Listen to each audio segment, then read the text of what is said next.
Programa de formación integral. Gestión de plazas, dotación de personal, remuneraciones, legajos, situaciones administrativas y procedimientos administrativos disciplinarios en el marco de la Ley de Reforma Magisterial. Sesión 3. Planeamiento, organización de cargos y plazas de la carrera pública magisterial. Voy a presentar a nuestra primera ponente. Ella es magíster en Gobierno y Políticas Públicas por la Pontificia Universidad Católica del Perú y licenciada en Ciencia Política y Gobierno por la misma universidad. Cuenta con un diploma de posgrado en Gestión Pública y especialización en Gestión por Procesos, Gestión Pública por Resultados y Gestión de Calidad, con más de 9 años de experiencia en el sector público en los campos de reforma y modernización del Estado, desarrollo organizacional y gestión de recursos humanos. Con ustedes, Andrea Meribet Morales Espino, quien tendrá a cargo la sesión 3, planeamiento, organización de cargos y plazas de la carrera pública magisterial. Colega Morales, por favor, queda usted en uso de la palabra. Adelante. ¿Qué tal? Un gusto. Gracias, Manuel, por el pase. Buenas tardes a todos y todas el día de hoy. Primero, agradecer estos espacios que nos permiten compartir y debatir también, ¿por qué no?, algunas disposiciones que se tienen normativas sobre el tema de los instrumentos de gestión en la carrera pública magisterial. Entonces, sin más preámbulos, voy a iniciar. No sé si me confirman si ya se puede ver la pantalla. Sí. ¿La presentación? Sí, correcto. Sí, esta presentación es una presentación introductoria sobre el tema de la carrera pública magisterial. Asimismo, también vamos a adentrarnos un poco en lo que son los instrumentos de gestión. Es importante señalar que los instrumentos de gestión han sido regulados por entes rectores de algunos sistemas administrativos, el Sistema Administrativo de Gestión de Recursos Humanos o el Sistema de Modernización de la Gestión Pública. Y vamos a ver hasta qué nivel de las instancias de gestión descentralizada aplican ciertos lineamientos para estos instrumentos de gestión que son sumamente importantes para poder hacer la gestión del personal y de las plazas. Entonces, primero, el tema de la Ley de Reforma Magisterial, ¿no? La Ley de Reforma Magisterial es una carrera especial, está reconocida como una carrera especial en la Ley de Servicio Civil. En la Ley de Servicio Civil se reconoce cuáles son las carreras especiales. Dentro de ellas está la Ley de Reforma Magisterial. Al ser una carrera especial, tiene su organización y debe regular aspectos que regula un sistema administrativo de gestión de recursos humanos. Solamente en lo que no haya sido regulado a través del Ministerio de Educación en su calidad de rector del sistema funcional, tendremos que adherirnos a los lineamientos emitidos, en este caso por el ente rector, que es Servir. Esta carrera se organiza de la siguiente forma. Tiene 8 escalas en las que se distribuyen los docentes. Asimismo, cuenta con 4 áreas de desempeño. En estas áreas de desempeño son el área de gestión pedagógica, el área de gestión institucional, el área de formación docente y el área de innovación e investigación. De acuerdo a la Ley de Reforma Magisterial, el Ministerio de Educación tiene a su cargo o tiene la competencia de crear cargos. A la fecha, los que podemos identificar que se han sido creados en el área de gestión institucional es el cargo del profesor, los profesores jerárquicos, que son 5, son el jefe de taller, el jefe de laboratorio, el coordinador de tutoría, el coordinador pedagógico y el coordinador académico para la ETP. Tenemos luego el profesor de innovación pedagógica, el profesor de educación física y el profesor coordinador de PRONOI. Ellos ya están regulados e incluso cuentan con una clasificación y perfiles. En el área de gestión institucional tenemos al director de gestión pedagógica, al especialista en educación, que se ubica tanto en las DRE como en las UGELs, al director de UGEL, al director del área de gestión pedagógica y al director y subdirector de institución educativa. El área de gestión institucional, a diferencia de otras áreas, tiene una particularidad, y es que la lista de cargos es una lista cerrada, que significa que si nosotros queremos crear algún cargo en el área de gestión institucional, este cargo va a tener que modificar la ley de reforma para poder incluir su denominación y así poder crear el cargo. En las otras áreas no es necesario, ya que las áreas nos indican cuáles son las materias que comprenden ciertos cargos.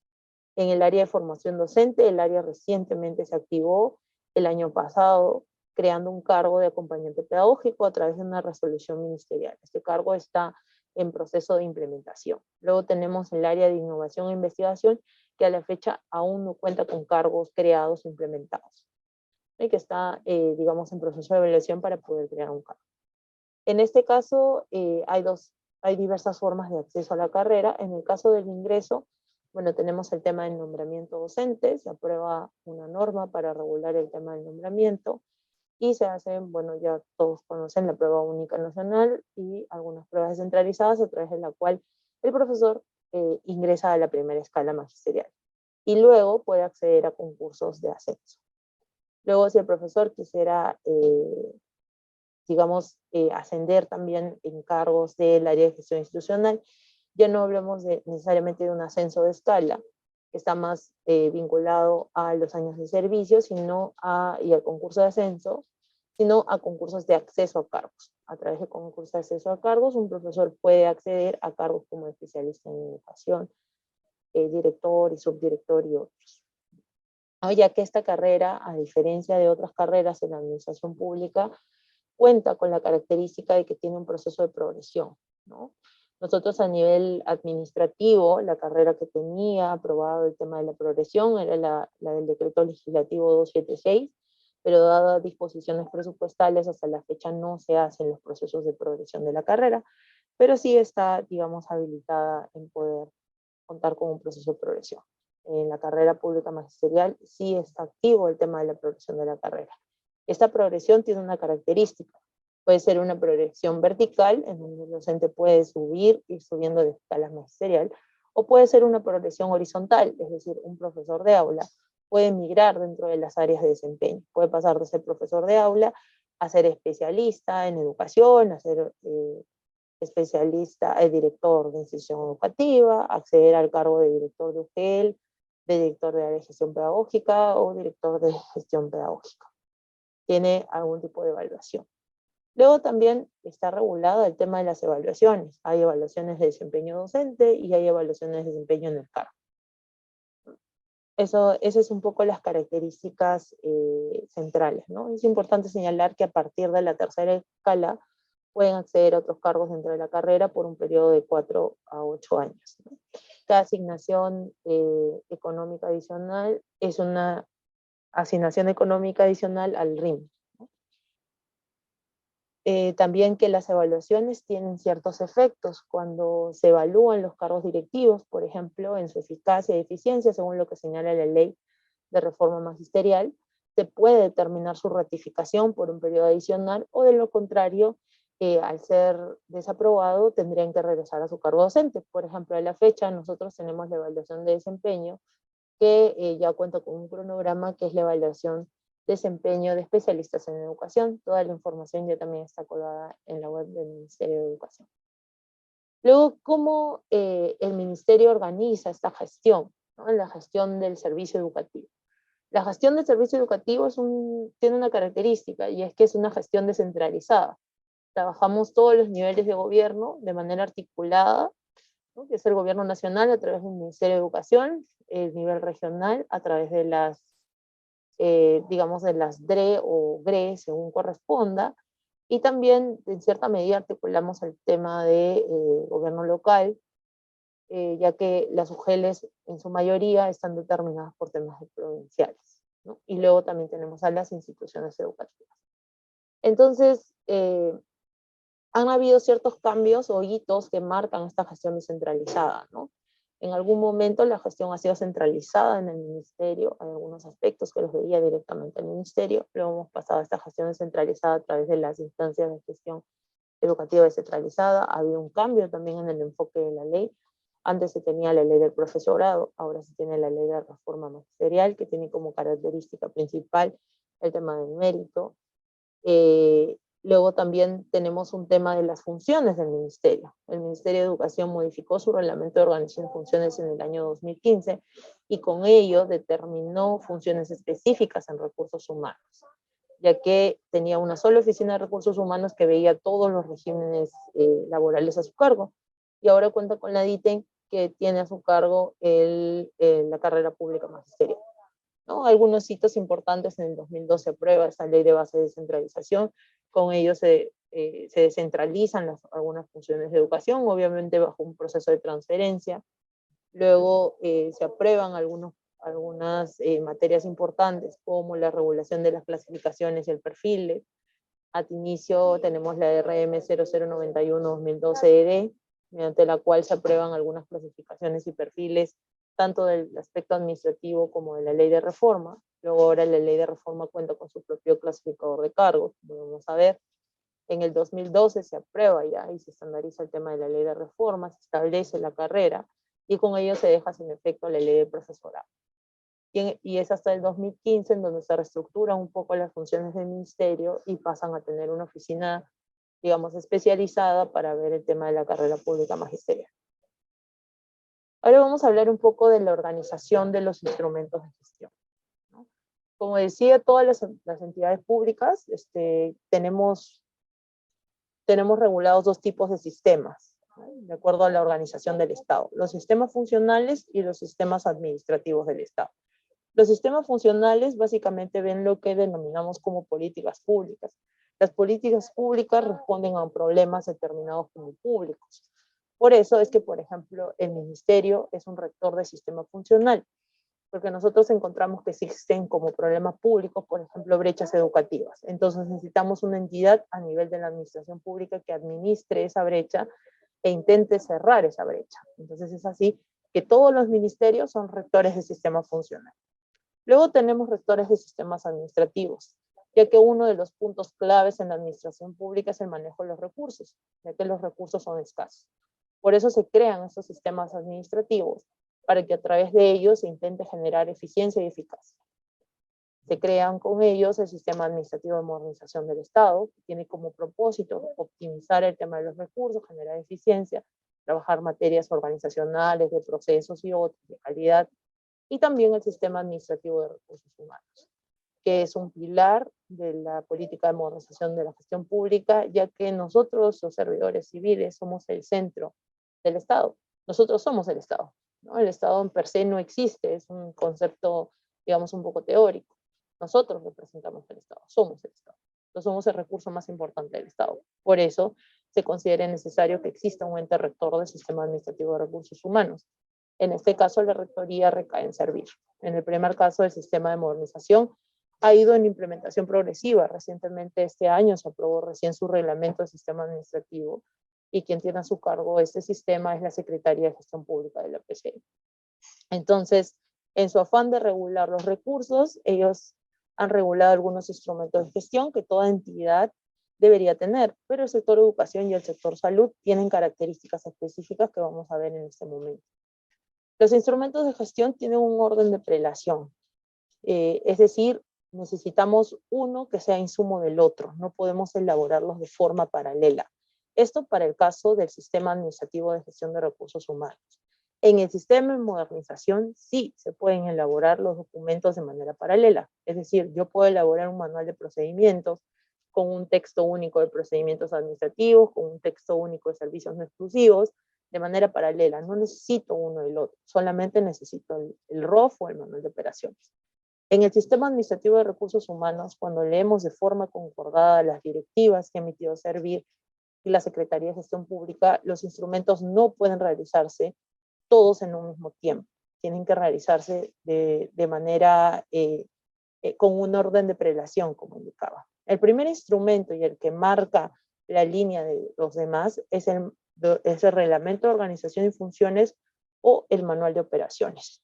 Este documento tiene como dos propósitos. El primer propósito es que nos determina cuál va a ser nuestra estructura, es decir, cuántos órganos o cuántas unidades vamos a tener. Además, nos determina cuál va a ser las funciones de cada uno de los órganos. En el caso de las funciones de los sistemas administrativos, estas ya han sido reguladas por la Secretaría de Gestión Pública. La Secretaría tiene aprobada una directiva específica para las funciones de sistemas administrativos. Pero en lo que es la línea, ahí sí se maneja, digamos, se tiene que manejar de acuerdo a las líneas de acción que tenga cada una de las entidades públicas. En este caso, nosotros como Ministerio de Educación, a través de la DAGET, hay unos lineamientos para establecer cuáles serían las líneas en el caso de una DREN, en el caso de la UG, ¿no? Pero es en principio es el manual el que determina esos dos datos que son sumamente importantes. Teniendo claro cómo nos organizamos, y esto está regulado a través del Decreto Supremo 054/2018 PCM, pasamos a saber qué cargos debería tener cada uno de los órganos o unidades orgánicas. ¿En qué documento de gestión sabemos qué cargos tienen? Aquí vamos a hablar un poco también de definiciones. No es lo mismo un cargo estructural que un puesto o una plaza. Son tres denominaciones que parecen lo mismo, pero no son lo mismo. Incluso agregaría una más, que es la de posición. Un cargo estructural es un conjunto de funciones. Significa que es una denominación genérica que puede abarcar más de un puesto. Por ejemplo, y el caso más general, cuando nosotros tenemos varias oficinas, el cargo estructural de esas oficinas sería un jefe de oficina. Ese es el cargo estructural. Pero estas oficinas tienen múltiples competencias. Entonces, para poder desarrollar de manera más específica, por ejemplo, lo que yo necesito en una oficina de planeamiento y presupuesto versus una oficina de recursos humanos, yo ya no hablo de cargos, hablo de puestos. Entonces, son los puestos a través del cual, digamos, yo le pongo un apellido a ese cargo. Ya no se llama jefe de oficina de forma genérica, sino jefe de oficina de planeamiento y presupuesto, o jefe de oficina de recursos humanos. Y coloco mucho más detalles en funciones específicas y en requisitos. Luego, como dije, también no es lo mismo el cargo, el puesto y la plaza. Cuando hablamos de una plaza ya estamos hablando directamente vinculada a un tema presupuestal. Los cargos yo los puedo reconocer en algunos casos en la CIGET, y ahora vamos a ver en cuáles, a través del CAP provisional. En el CAP provisional yo puedo saber cuántos cargos tengo y cuántas posiciones. Cuando me refiero a posiciones es qué cantidad tengo. Por ejemplo, tengo el cargo especialista en educación, es un cargo, pero tiene 10 personas, 10 ocupantes, entonces tiene 10 posiciones. Cuando hablo de plaza, yo ya estoy hablando del tema presupuestal. De estas 10 posiciones, yo puedo tener 5 que están presupuestadas y 5 que no están presupuestadas. Entonces, ahí puedo evaluar. Las que cuentan con presupuesto se determinan como plaza, plaza presupuestada. Usualmente el término de plaza lo usamos cuando hablamos del presupuesto analítico del personal.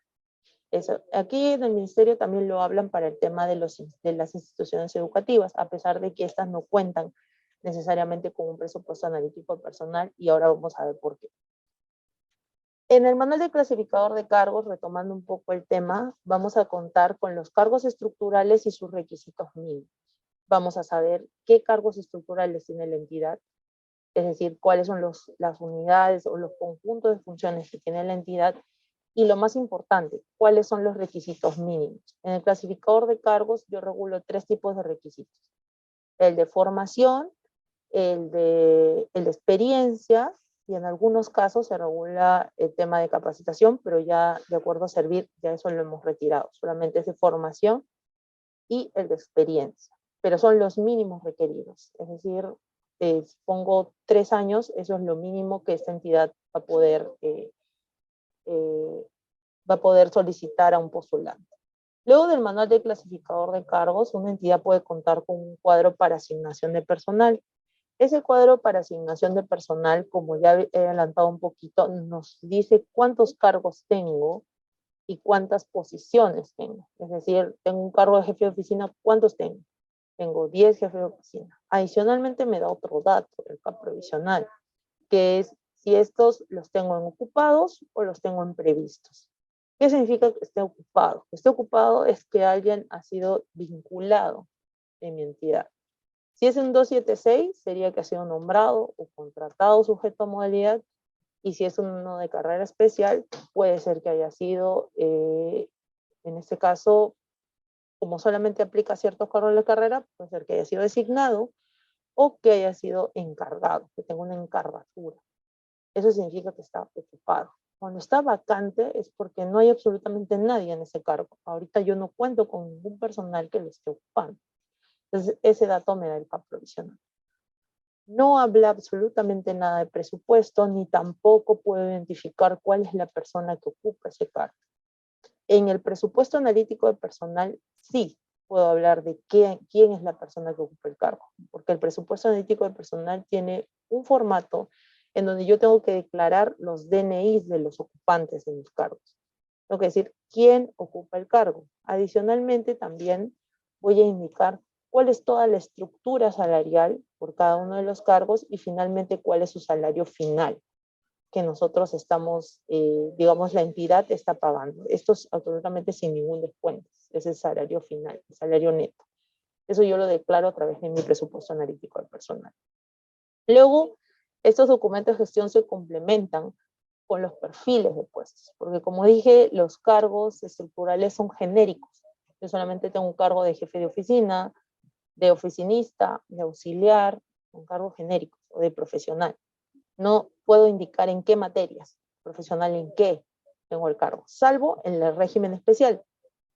Porque en el régimen de especial, la nueva directiva de servir indica que yo debo regularlo de acuerdo a la ley sustantiva. Es decir, si la ley dice ya la denominación, tiene una idea de cuáles son las funciones o los requisitos, yo debo simplemente hacer un traslado de esos datos. No puedo hacer una modificación.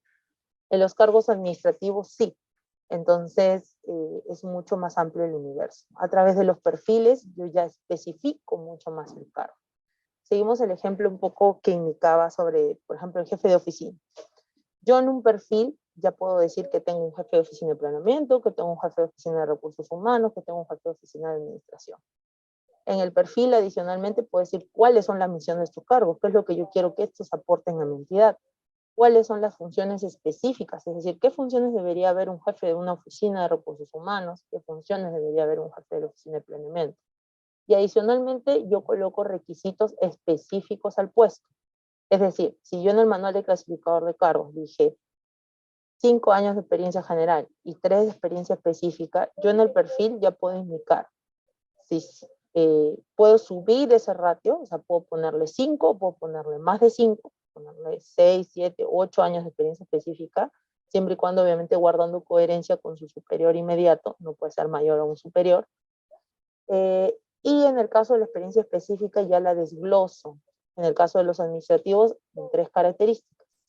La desgloso en experiencia específica en funciones afines, en el nivel que yo considero que debería tenerla, y adicionalmente en el sector público. ¿Cuántos años de experiencia quiero en el sector público? En la carrera pública magisterial se cuenta ya con una metodología, aquí está señalada también, que se llama Disposiciones para la Gestión de Cargos y Áreas de Desempeño, que está aprobado con la RBM 051-2021 Minedu, y la guía de diseño de puestos que la complementa. En esa guía lo que se hace también es que las direcciones de Minedu establecen requisitos específicos en un acápite que se llama trayectoria, e indican requisitos como de formación, de experiencia o requisitos de cursos, ¿no? O de nivel adicional, ¿no? Algunos temas específicos que se usan para los concursos de acceso. Pues la diferencia es que estos perfiles lo elabora directamente el Ministerio de Educación y los aprueba, y ustedes igual tendrían que, digamos, interconsultar, más que todo para saber cuáles son las funciones de esos cargos de la carrera pública magisterial que yo tengo a mi cargo, si estoy en un UGEL, si estoy en una DREL o si estoy en una institución educativa. En el caso de los otros perfiles administrativos, que sean 276, 728, CAS, deben verificar la directiva de servir, que tiene esta estructura como les indicaba. En la estructura igual de misión, se hablan de funciones específicas y de requisitos. El perfil es sumamente importante, ya que el perfil es como en cierta medida activa los demás procesos del sistema de gestión de recursos humanos. Conociendo yo las funciones de mi cargo, yo puedo activar una evaluación de desempeño, puedo activar un proceso administrativo disciplinario de corresponder, puedo activar un proceso de capacitación porque tengo más clara cuáles son las funciones, y puedo activar otros procesos dentro del sistema que sean sumamente importantes. Entonces esa es la importancia del perfil, y es por eso también que el ministerio cuenta con su propia norma para su carrera especial. Como dije, el sector educación y el sector salud tienen características bastante específicas. Entonces, ¿qué pasa? ¿Quiénes pueden tener cargo de instrumento de gestión? Yo he hecho esta tablita de doble entrada como para poder aclarar un poco cierta situación. En el caso del ROF, el ministerio, como un ente rector del sistema funcional, puede contar con ROF. Aquí hay un error, lo voy a subsanar. Puede contar con un ROF, no cuenta con un manual de operaciones porque el manual es equivalente al ROF. Puede contar con un manual de clasificador de cargos. Este manual pueden considerarlo los que estén adscritos al Ministerio de Educación o los que dependan del Ministerio de Educación, tanto para la base administrativa como para las carreras especiales, ¿no? Puede contar con un CAP provisional, si cuenta con un CAP provisional, puede contar con un presupuesto analítico personal y puede aprobar sus perfiles. En el caso de la DRE o GRE, según corresponda, hay una disposición especial en el Decreto Supremo 054-2018 PCM. En la cuarta disposición final se indica que la DRE, de manera excepcional, puede contar con un manual de operaciones y también les encargan a que este manual de operaciones incluya las UGELs. Esta distribución, como hemos visto aquí, en el orden de prelación de los instrumentos de gestión, determinará luego cómo se organiza el manual de clasificador de cargos, el CAP provisional y el presupuesto analítico de personal. Entonces, la DRE y la GRE sí puede contar con este manual. ¿Podría contar con un manual de clasificador de cargos? Sí, pero tiene que cumplir con ciertas condiciones. ¿Puede utilizar el del ministerio? También. De hecho, la mayoría usan el del ministerio. ¿Podría contar con uno adicional? Sí, pero siempre y cuando tenga autorización de su pliego.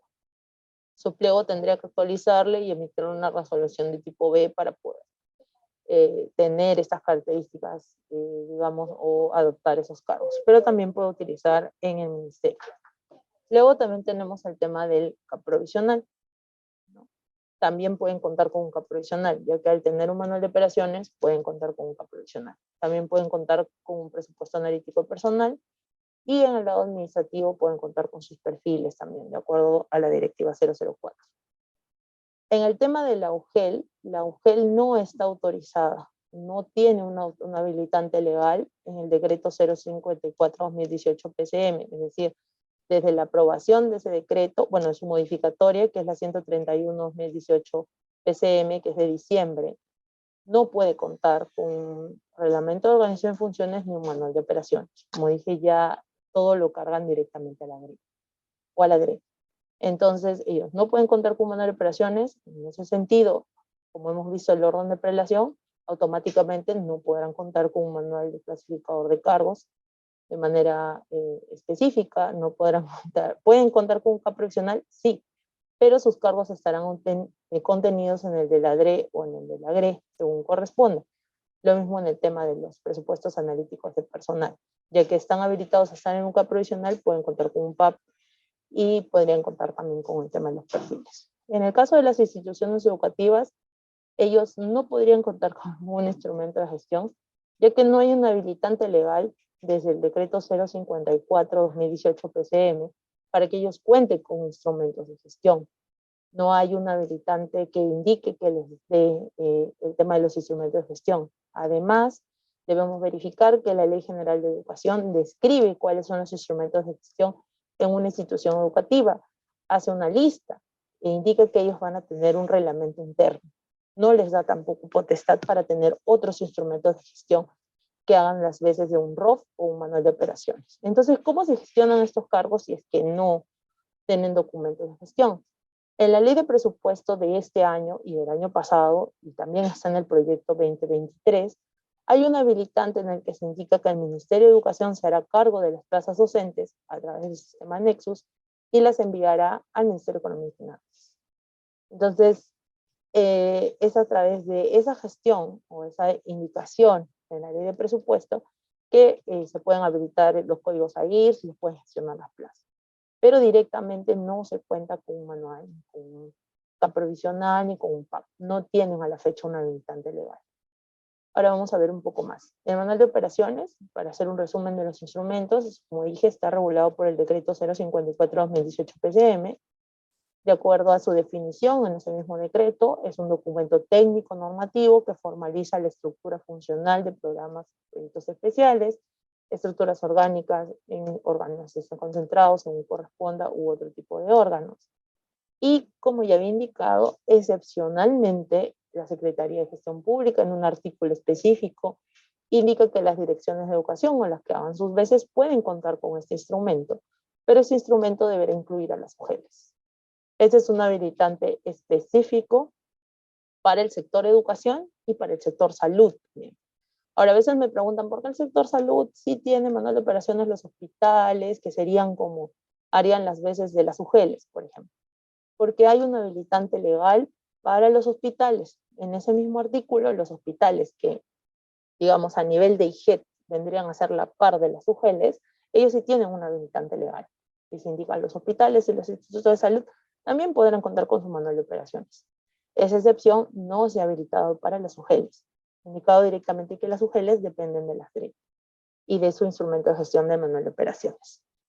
Ahora, también hay una nueva disposición en la 131/2018, en la que se precisa que los institutos y escuelas superiores dependientes del sector de educación son órganos concentrados, sea del Ministerio de Educación o del gobierno regional. Pero esto también tendremos que evaluarlo, ya que cuando vamos a la definición de un órgano desconcentrado, tendría necesariamente que estar incluido en un reglamento de organización de funciones. Y las únicas entidades habilitadas para contar con un ROF son el Ministerio de Educación o el gobierno regional. Como ya hemos visto, las direcciones regionales de educación y las UGELs están habilitadas a contar con un ROF.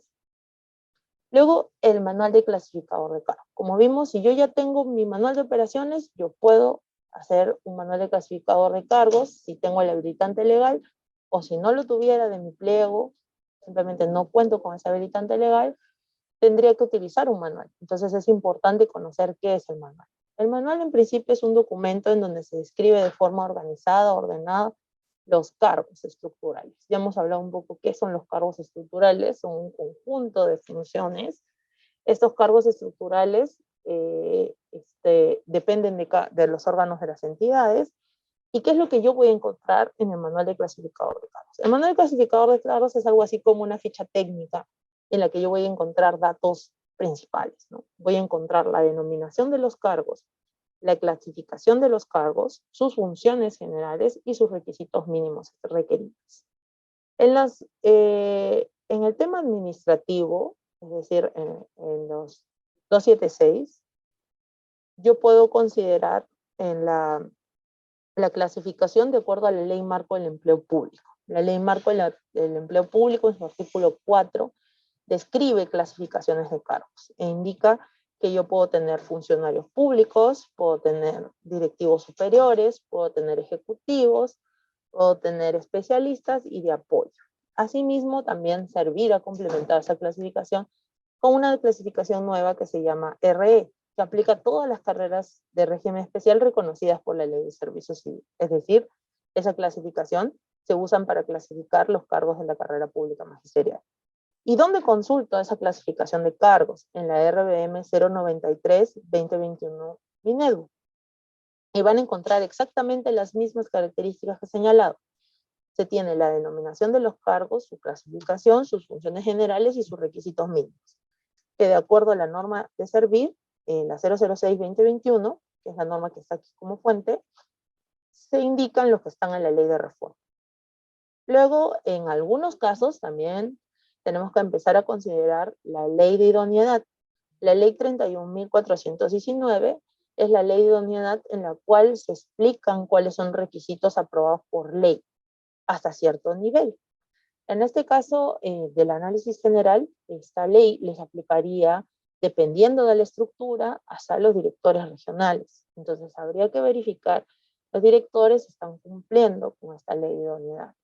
Porque hay un artículo, me parece que es el 16.3, que habilita a evaluar otros niveles organizacionales. Pero tendríamos esta aplicabilidad que verificarla de forma contrastada con el ROF o MOP de la entidad. Eso lo tendríamos que analizar por entidad, por gobierno regional o por, en este caso, desde el Ministerio de Educación. Pero sí tenemos cargos que ya les aplican la ley de idoneidad. Luego, ¿qué debo también verificar cuando yo elabore un manual de clasificador de cargos?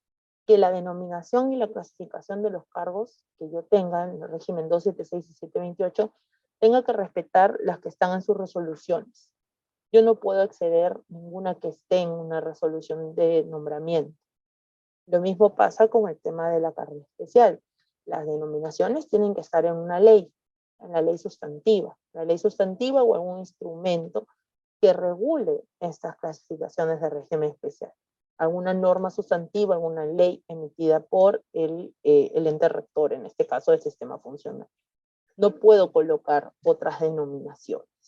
Eso sí es muy importante.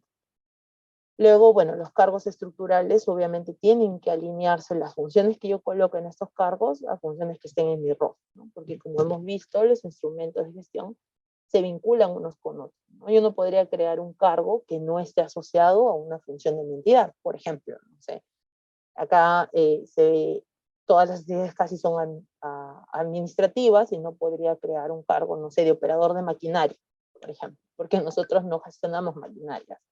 Entonces no estaría acorde con las funciones que tenga yo en mi ROF o en mi manual de operaciones, ¿no? He puesto un caso sumamente general, pero para evaluar que eso no se podría dar. Como ya dije, estas son las clasificaciones de la Ley Marco del Empleo Público. Los funcionarios están establecidos en el artículo 52 de la Ley del Servicio Civil, son una lista cerrada. No se pueden ir más allá de esa lista cerrada. ¿Qué significa? Que yo no puedo crear cargos de funcionario público. Actualmente, a nivel de las instancias de gestión descentralizada, solamente el Ministerio de Educación cuenta con funcionarios públicos, que son el ministro, los 2 viceministros y el secretario general. Están incluidos en ese artículo. Los demás pasan a ser otras categorías. Luego tenemos los empleados de confianza, que solamente están categorizados siempre y cuando estén en CAP provisional.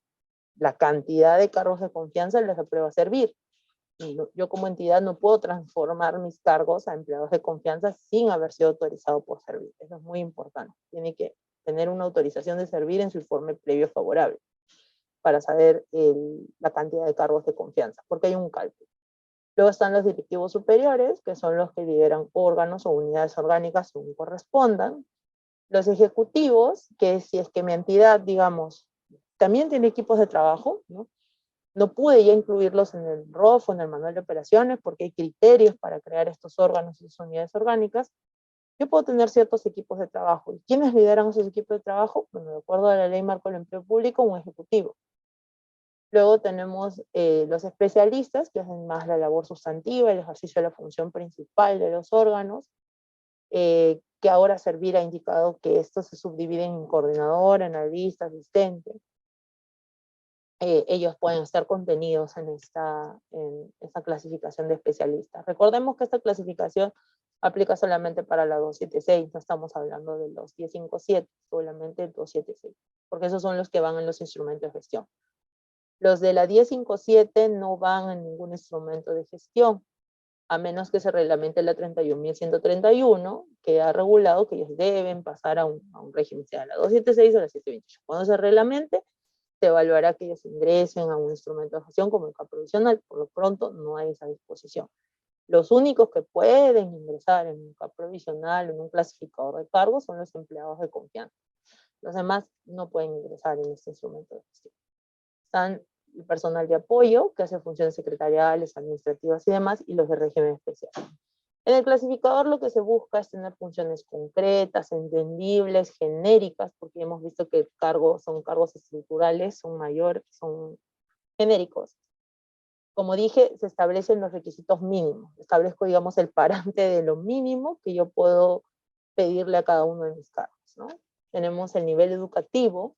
Yo puedo establecer que voy a pedir para cierto cargo primaria, secundaria completa, estudios técnicos básicos, estudios técnicos superiores, estudios universitarios que se subdividen, digamos, en 4 bloques. Puedo pedir que sea bachiller, que sea titulado, que sea magíster o que tenga un doctorado. En el tema de la experiencia, esta nueva norma solamente te pide 2 acápites, que son experiencia general, que es la sumatoria de lo público y lo privado, y la experiencia específica, que se puede subdividir en 3 acápites en el clasificador. Como dije, en el perfil tenemos más acápites, pero en el clasificador solamente son 3. Funciones similares, cargos similares, experiencia en el sector público. El manual de clasificado de cargos, bueno, en el caso de una entidad tipo A, esas categorías son del Sistema Administrativo de Recursos Humanos.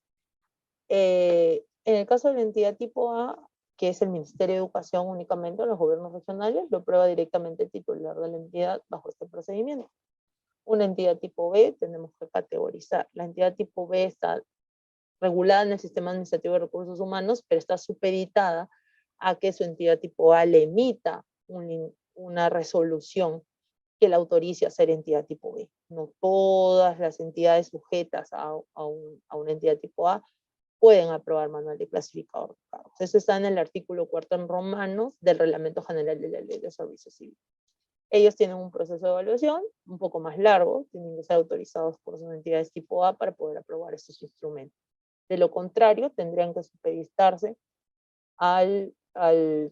digamos, a la entidad a la que responde. Puede ser, en este caso, si yo fuera una DRE o un UGEL, a mi gobierno regional o también al Ministerio de Educación en algunos casos. Este es un poco un ejemplo de clasificación de un cargo, que ya lo van a poder más a detalle cuando tengan esta presentación, pero tenemos, por ejemplo, la clasificación, como dije, es de la Ley Marco del Empleo Público, el régimen especial, las siglas de la clasificación, el cargo estructural. Como dije, el cargo estructural es un cargo bien genérico. Si fuera un 276 o un 728, un régimen especial, que esté aprobado en una ley o en una resolución. Las funciones, los requisitos, la experiencia y requisitos adicionales. Luego tenemos el CAP provisional.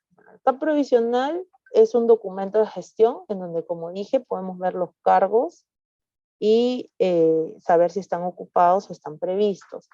En este caso, en el tema del CAP provisional, ¿por qué se denomina provisional? La denominación provisional es porque es en tanto mi entidad no haya transitado el nuevo régimen del servicio civil.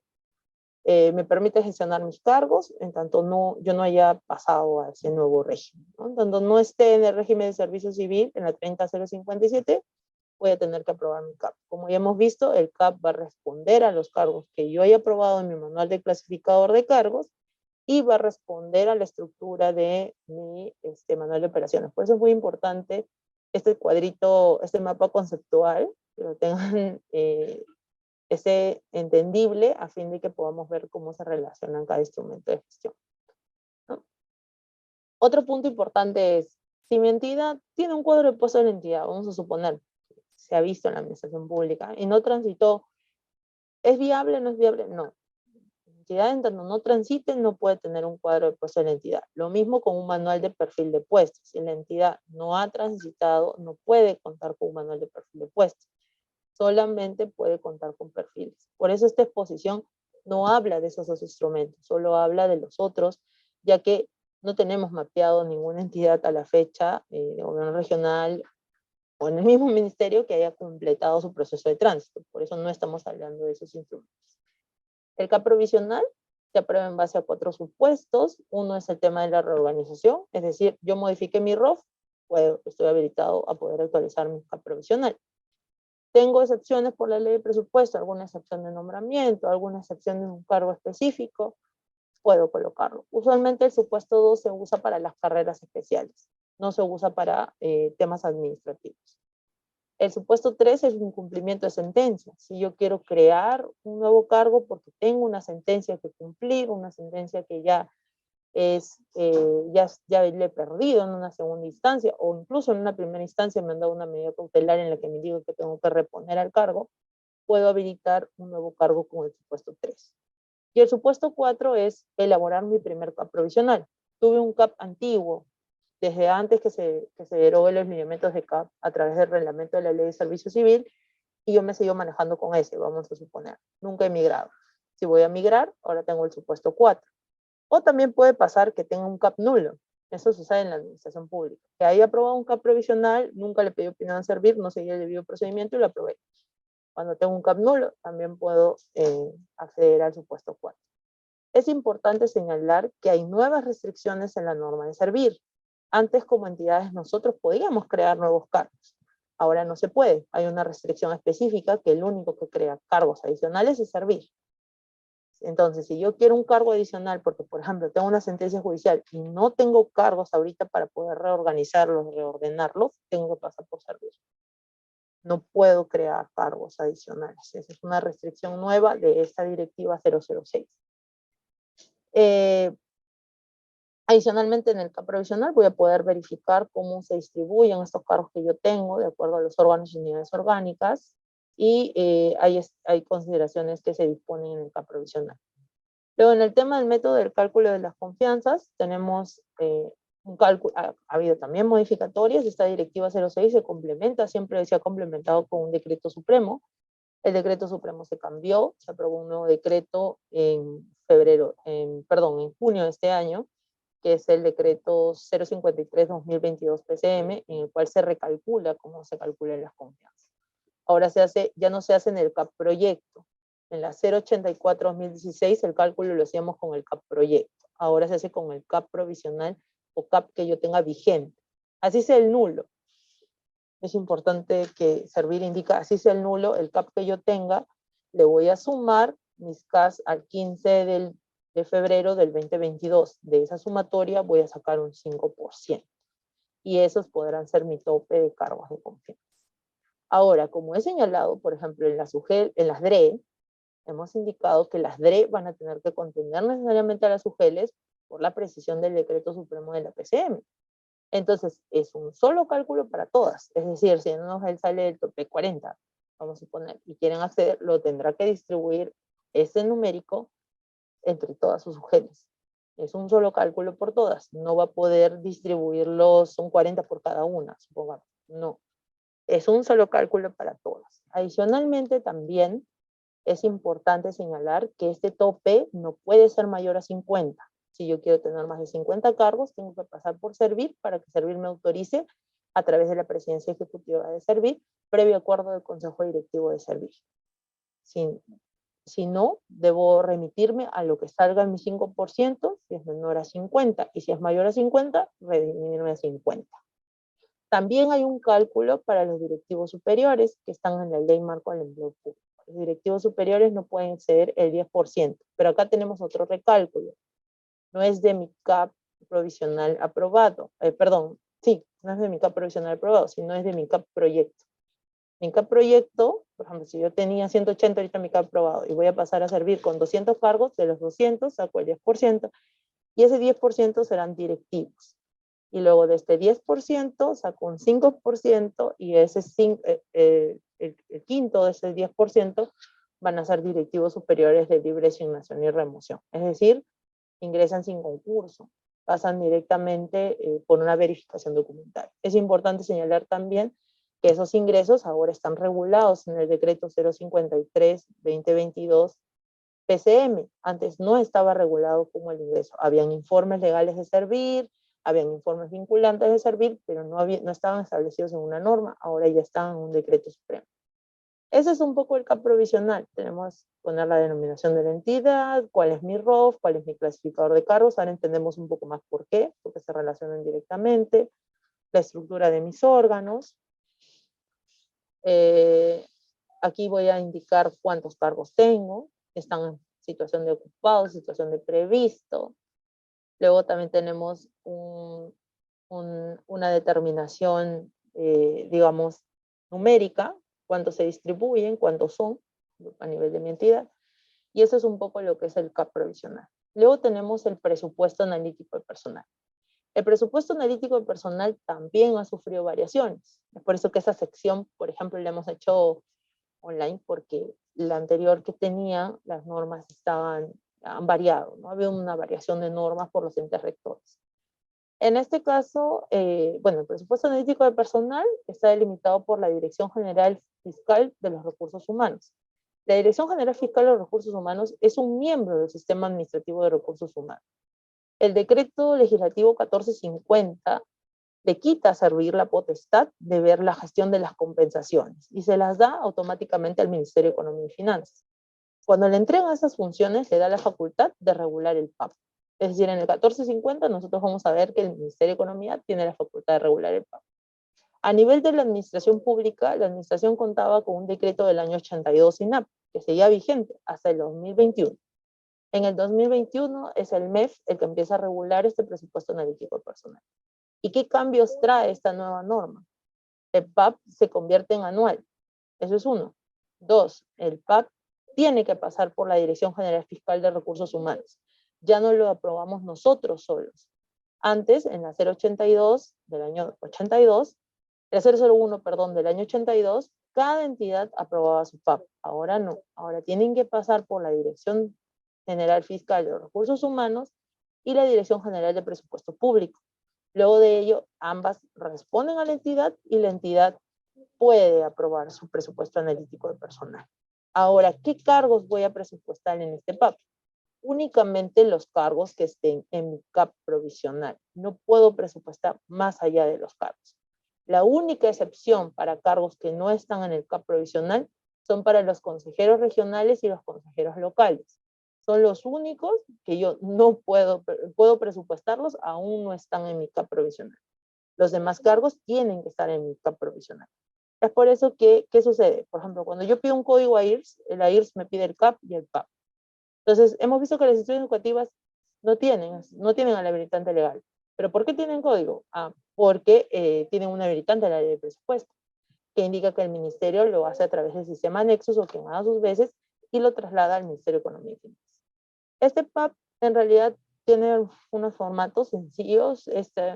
Aquí se vincula el PAP con el CAP, se indican los códigos a ir, se indica dónde está estructurado el cargo, cuál es su régimen laboral, cuál es su grupo ocupacional, porque recordemos que en el CAP yo tengo solamente a los 276. Solamente de manera excepcional tengo a los CAS Confianza. ¿Y qué pasa con los CAS Confianza? ¿Los voy a incluir en mi PAP? No, no van en el PAP, ¿no? Entonces vamos estructurando estas denominaciones. Luego tengo que establecer toda la estructura salarial de mi cargo. Es decir, si yo tengo, por ejemplo, laudos colectivos, pactos colectivos o cualquier tipo de concepto remunerativo que varía el tema de la remuneración, todos los tengo que consignar. Luego, en este formato, yo tengo que indicar cuál es la base legal de cada concepto. Incluso así sea de la básica, por ejemplo. De la básica que conocemos en la 276, que es lo más básico, tengo que indicar que esa básica nació en el decreto legislativo 276. Lo mismo como en la reunificada, y todo lo que yo coloque ahí lo tengo que colocar en este formato. Toda la base legal.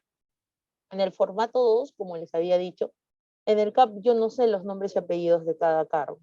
En el PAP sí, porque en el PAP me piden el dato del DNI. En el PAP yo tengo que colocar aquí está el DNI. En el PAP yo ya sé quién es cada uno de los cargos. Y por eso voy a saber qué plazas están ocupadas y a la vez están presupuestadas. ¿Aquí puedo incluir plazas que no estén ocupadas? Sí. Yo simplemente no coloco el número de DNI y coloco toda la base remunerativa. Y con eso, ¿qué estoy dando a entender al Ministerio de Economía y Finanzas? Que tengo una plaza que está prevista, pero que tiene presupuesto. Si no está en el PAP, debe entenderse que no tiene presupuesto. Pueden ser que haya plazas que simplemente no tengo presupuesto. Y luego hay este formato en donde, digamos, hace las sumatorias para hacer un costeo anual. Porque en recursos humanos la idea es que, como dije, velamos por la eficiencia y la eficacia, entonces tenemos que velar porque en el anual se pueda contar con un costeo de la plaza. Como mínimo debemos coberturar el año, ¿no? Luego tenemos el tema de los perfiles de puestos. Como les dije, los perfiles están regulados en la Directiva de Servir 004-2017. Esa directiva regula los perfiles 276, 1057 y las carreras especiales también. Indica que las carreras especiales deben utilizar el anexo 1. ¿Pero qué ha hecho el Ministerio de Educación? El Ministerio de Educación tiene una norma que regula los perfiles, que es la 051, la RBM 051-2021 Minedu, en la cual establece qué va a tener estos perfiles. Básicamente los perfiles, como hemos visto, digamos que es como su apellido de los cargos estructurales. En los perfiles yo voy a poder especificar mucho más características de mis cargos. En lo que es de la carrera especial, ustedes pueden consultar los perfiles que han sido aprobados por el Ministerio a través de diversas CRBM. A esta presentación voy a adherir una tabla en donde están las CRBM que ha aprobado el Ministerio de Educación. Tenemos los perfiles de puestos, las denominaciones. Las funciones deben responder a 4 preguntas como mínimo. ¿Qué normas regulan el cargo que tienen? ¿En qué consiste su labor? ¿Cuál es su marco general? ¿Y para qué se realiza cada una de las funciones? Tenemos 3 características: los verbos, el objeto y el resultado. Lo interesante del Ministerio de Educación es que en su metodología, distinta a la metodología de Servir, ya que en la carrera especial el Ministerio puede regular, como indiqué, se aplica de forma supletoria, Las funciones se consultan con interlocutores referentes. Significa que se consultan en territorio, se hace un muestreo en el territorio y se les comparte el perfil para que el perfil tenga un nivel de pertinencia y se pueda saber en territorio si las funciones que está proponiendo el ministerio son funciones acorde a la realidad que vive cada cargo. Eso es lo interesante de la metodología del ministerio. Esa solicitud no está en Servir. Servir solamente pide verificaciones institucionales. Es decir, tengo una dirección que tiene competencia de acuerdo a mi ROF, esa debe opinar, o mi manual de operaciones. Tenemos también los requisitos específicos, y como dije, son requisitos que van más allá de los requisitos que estén habilitados por ley. En el caso de la carrera especial, se colocan los requisitos de la ley 29944, pero también se especifican algunos requisitos que pueden dar mayor valoración a cada uno de los cargos en los concursos que están a cargo del Ministerio de Educación.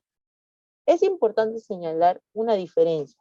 Los requisitos, cuando yo pido requisitos a un postulante, es porque yo le voy a pedir que de forma documental presente directamente algún documento que sustente que cumple con estos requisitos. En el caso de los conocimientos, lo que verificamos es que no se le pide necesariamente que lo sustente documentalmente. Cuando yo pongo conocimientos en cualquier perfil, es simplemente que yo desearía que esta persona tenga estos conocimientos, pero no le obligo a que los presente de forma documental.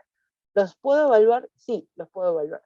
Se pueden tomar en consideración en alguna entrevista de trabajo o en algún otro mecanismo, pero un mecanismo transversal. No le puedo obligar a que lo presente de forma documental. Eso es muy importante. Luego tenemos la misión del cargo. Tanto la metodología de Servir como la metodología del ministerio exigen que los cargos indiquen cuál es su misión, para poder saber básicamente cuál es su impacto, cuál es el impacto de la labor, sea en la IGET donde se ubica o sea a nivel de los otros cargos con los que se relacionan. ¿Cuál es la misión de este cargo y por qué necesito que este cargo, digamos, esté dentro de mi organización? Eso es un poco lo que he tratado de manera muy resumida, resumir el tema del sistema administrativo de recursos humanos. No sé, ya me indicarán, creo que he considerado una hora exacta, como me pidieron, pero en todo caso igual, sí es importante saber, este cuadro es súper importante, porque en este cuadro están contenidas todas las normas cuando las leemos de forma concordada. El manual de clasificador de cargos tiene un artículo específico en donde dice yo no puedo ir más allá del ROF o el manual de operaciones. El CAP provisional tiene un artículo que dice no puedo ir más allá del manual de clasificador de cargos ni el manual de operaciones. Y la directiva del MEF dice no podemos ir más allá de lo que indica el CAP provisional. Lo mismo los perfiles, en el artículo 23 de la directiva 04, dice que los perfiles no pueden exceder a lo que yo ya aprobé en mi manual de clasificador de cargos. Entonces, si bien son muchas normas, eso es un poco a veces normal en la administración pública, que se aprueben muchas normas, que se articulan unas con otras. En esta tabla hemos intentado tratar de hacer un poco la labor lo más sencilla posible y articularlos, todas las normas emitidas por los rectores en una sola tabla. Y también, bueno, sería bueno que la CIGET interconsulte también la directiva del Ministerio de Educación, que a diferencia de otro sector que también tiene a cargo carreras especiales, nosotros regulamos este aspecto antes que lo regule Servir. Porque lo que es el clasificador de cargos a nivel de la administración pública nunca ha tenido regulación. Y nosotros vimos conveniente regularlo en el mes de marzo del 2021, y Servir lo reguló recién en noviembre de 2021. Entonces sí hay un precedente, digamos, del ministerio, y también hemos sido interconsultados por el Ministerio de Salud, por ejemplo, u otros ministerios para poder hacer gestión del conocimiento y que a través de nuestra metodología puedan trabajar. Eso también podría ser consultado por la CIGET. Para retomar un poco, hemos recabado un poco las preguntas que han realizado. Voy a tratar de ser lo más sucinta posible para responder la mayor cantidad de preguntas, ya que hay más conferencias. Aquí me preguntan, ¿por qué no se puede aprobar el CAP en la CIE, ya que es una problemática? Como ya he indicado, el CAP está directamente vinculado a un manual de clasificador de cargos y a su vez a un manual de operaciones o un ROP. No cuenta con un habilitante legal para contar con estos instrumentos. de contar con un habilitante legal por parte del ente rector del sistema de modernización, podrían contar con un CAP provisional. En tanto no existe este habilitante legal, adicionalmente que esto colisionaría con la ley, tendrían que concordarlo con la Ley General de Educación, tendría que aprobarse una ley que en principio modifique la Ley General de Educación y habilite un nuevo instrumento a las instituciones educativas. Adicionalmente, eso por el lado legal. Ahora, por el lado administrativo, si ustedes verifican los ajustes que te plantea servir en la directiva del CAP provisional, no se podrían hacer los movimientos que tiene a cargo la carrera pública magisterial. La carrera pública magisterial tiene a su cargo movimientos que no estarían autorizados en el CAP. Por ejemplo, se crean nuevas plazas, se liberan nuevas plazas. Todos los movimientos tendrían que pasar por Servir. Servir no tendría la capacidad operativa para responder en menos de 30 días hábiles de acuerdo a su directiva. Entonces pondríamos en riesgo el sistema educativo, porque los movimientos que se hacen aquí, por ejemplo, un contrato se hace en 3 días, más o menos, de acuerdo al contrato excepcional. Tendremos que esperar a Servir para poder liberar esa plaza cada rato, y Servir no tendría la capacidad operativa. También ese es un punto importante a señalar. Las instituciones educativas tienen otro tipo de movimientos y esos no estarían respondidos en el tema de Servir. En el caso de los institutos, lo mismo. Si bien tienen un habilitante legal, en el decreto 054, tienen que incluirse en los manuales de operaciones, pero hay una distorsión ahí respecto a lo que se entiende por órganos desconcentrados. Entonces hay que hacer una verificación legal. Lo mismo le pasará a los institutos. Los institutos tienen otros movimientos, de acuerdo a su ley especial, y no responden a los ajustes que Servir te permite hacer en la parte administrativa. Pero en la parte administrativa yo me demoro un poco más en coberturar cuando tengo un fallecimiento, ya que la 276 está prácticamente cerrada. En el caso de las carreras están activas, entonces habría que evaluar esa situación. De ahí me dice, siendo que el manual de operaciones es diseñado por la gerencia regional, cómo gestionar el territorio de la necesidad de la UGEL. No es gestionado por la gerencia regional. El manual de operaciones lo aprueban por decreto regional, pero el manual de operaciones lo tiene que hacer, las UGELes no pueden contar con un manual de operaciones. Como les dije, es una excepcionalidad en la cuarta disposición de la ley del decreto supremo 054 que las DRE o quien a sus veces tenga manual, e indica claramente que estos deben de estar directamente incluidos las UGEL. No tienen una disposición específica. Por eso indiqué el tema del sector salud, que podría ser un referente. ¿Por qué los hospitales tienen? Si los hospitales, vamos a hablar de direcciones de salud, dirección de educación, y los hospitales van más abajo. Ellos tienen porque tienen un habilitante específico en el decreto supremo. Las UGELes no tienen un habilitante específico. Después me preguntaron cómo se gestiona la creación de una plaza de especialista en educación. Bueno, en el caso de las plazas de especialista en educación, habría que verificar que primero cuántas tenemos disponibles, si hay presupuesto o no. Y bueno, las plazas de especialista en educación, al estar en una DRE o en un UGEL, tienen que incluirse en el CAP provisional. Tendría que haber un habilitante para poder incluirlas en el CAP provisional. Es así, de forma obligatoria. Luego me preguntan por qué en las auditorías siempre piden los ROF y MOP a la vez. Bueno, las auditorías siempre piden instrumentos de gestión. Lo que yo siempre recomiendo es hacer la respuesta. Por ejemplo, pasa en muchas entidades que me han hecho consultas así en manera general, me preguntan por qué me piden mi MPP si yo ni siquiera estoy en tránsito, porque a veces la OCE está pidiendo el MPP. Solo basta responderles en forma legal. Yo no cuento con ese documento porque la ley de servicio civil indica que se establece en tal momento. En el caso del ROF, podrían ustedes indicar, yo no cuento con un ROF porque el decreto 054 no me habilita a contar con ese documento de gestión. Luego, sí, los del régimen de institutos, ellos cuentan con un clasificador de cargos adicional para el régimen de la 30502. Habría que consultar. ¿Qué es una entidad tipo A, una entidad tipo B? Bueno, la entidad tipo A son los pliegos. Los pliegos, en este caso, son, por ejemplo, para este sector, son el Ministerio de Educación o los gobiernos regionales. Las entidades tipo B son las que cumplen las características del artículo 4 en Romanos del Reglamento General de la Ley de Servicio Civil. Hay características que se deben cumplir.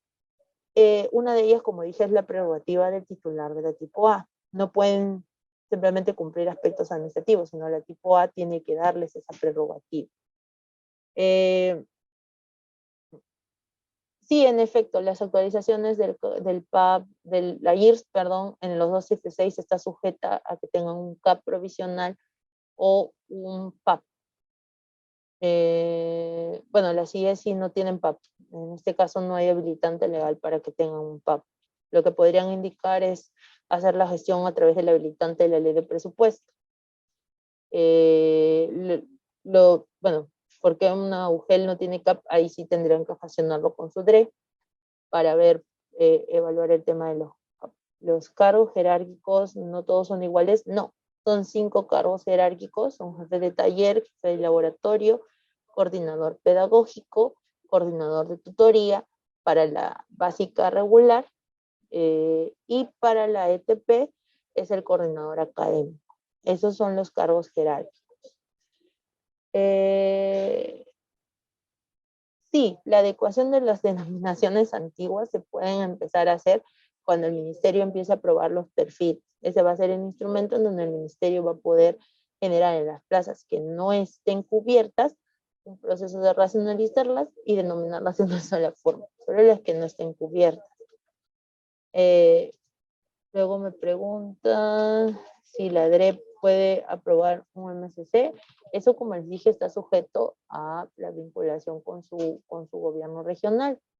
No necesariamente están habilitados. Si no tienen entidad tipo B, no estarían habilitados. No tienen tampoco la aprobación del pliego, de acuerdo a la directiva 006, no pueden aprobar un MSC. Y ya la última pregunta, porque tenemos que continuar, es ¿qué diferencia un CAP de un CAP provisional? Bueno, lo que pasaba antes es que el CAP y el CAP provisional son, digamos, lo mismo, pero ha habido un cambio de rectorías. Desde el año 2004 había una norma que regulaba el CAP, así el CAP. Y esta norma estaba a cargo del sistema de modernización de la gestión pública, es decir, estaba a cargo de las oficinas de planeamiento y presupuesto.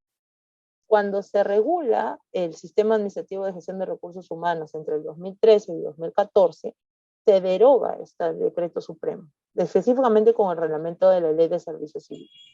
Y este reglamento deroga estos lineamientos, ¿por qué? Porque este documento de gestión, por sus características, va a pasar a ser regulado ya no por una oficina de planeamiento, sino por una oficina de recursos humanos. Entonces se indica a Servir que disponga de los lineamientos para poder regular este documento. Y le denominan provisional porque Servir, cuando estructura este documento de gestión, como dije, indica que este documento va a ser en tanto las entidades hagan su proceso de tránsito. Por eso la provisionalidad de este documento de gestión. Esa es la diferencia. El CAP debe haber sido elaborado con el Decreto Supremo 001/2004 PCM, y el CAP provisional empieza a regularse desde el 2014, desde agosto del 2014 hasta la fecha. La última directiva es la 006/2021, pero tenemos varias directivas de Servir. Hay una, la 001/2014, la 006/2015 y la 006/2021. Es importante señalar que desde que se aprobó las directivas por Servir, tengo que pedirle opinión previa favorable a Servir. Si usted no le pidió opinión previa favorable a Servir, hay un documento que tienen en todo caso que regularlo de una mejor forma. Hay que hacer una medida correctiva. Es importante señalar. Y de ahí, bueno, hay algunas otras preguntas que me las van a dejar en el banco, entiendo, y se van a intentar mandar las respuestas a los solicitantes de las preguntas. Muchas gracias a todos y a todas, y muy buenas noches.